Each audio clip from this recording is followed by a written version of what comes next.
been recording brainwaves for about 20 years. I've looked at the brainwaves of almost 1,500 people practicing TM.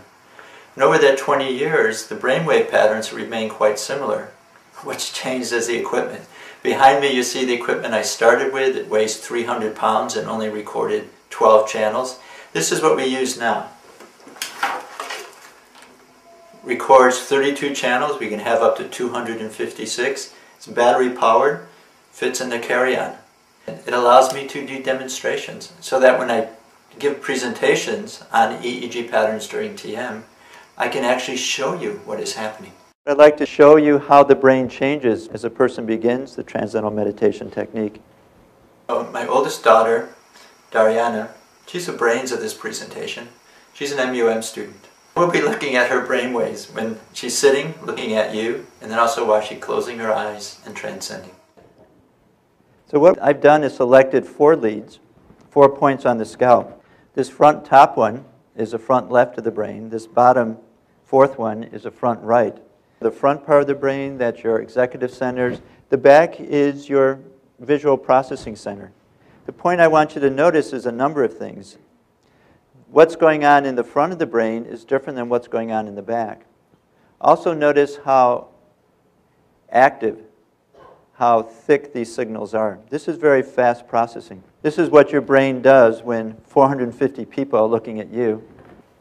The first time that I did an EEG demo, I had the worst stage fright I'd ever had, probably because it's not something that you can fake. If you're really nervous reading a speech, you can kind of fake it. You can't fake it if you start meditating. It doesn't work. Everyone would know. So I got up on stage and I was sitting there, my heart rate was way up and my palms were sweating and I was probably shaking a little bit. And then I was told to close my eyes and start TM, and it worked. Just instantly, all of a sudden, I was having deep experiences of the transcendent, and apparently the brainwaves matched it. So I have Dariana close her eyes, and she'll begin the TM technique.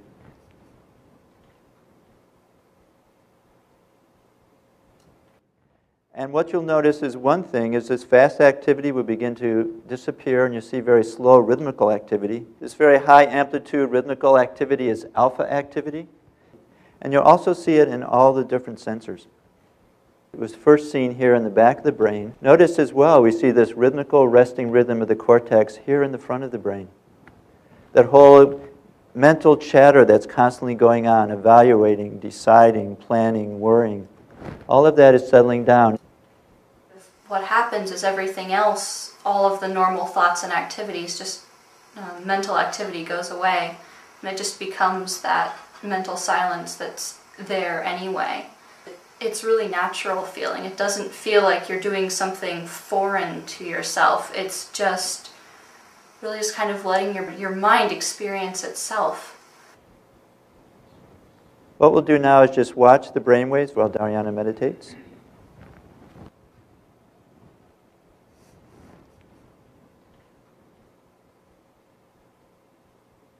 So the point I wanted you to see is how quickly the brain changes and how it's really fundamentally different than just waking experience. This has very real benefits for you as a student. Experience changes the brain. You're adding an experience of silence, but it's not dull, it's not passive. There's a lot of vitality, there's wakefulness there, there's alertness. And that brain state and that inner experience is integrated in a very systematic, practical, real way with the ability to think and enjoy the world. Lately I've been meditating right after class, and I've noticed that then when I do my homework, I'm just really efficient. I just get it all done and I'm finished with it. But if I do it the other way around and I try and do homework and then meditate, I have to take this chunk of time in order to kind of relax and regroup after class. I have to eat a snack, I have to do all these other things. So it actually probably takes me twice as long if I don't meditate first. The intriguing point is this happens naturally. It's nothing you have to try to do because experience changes the brain.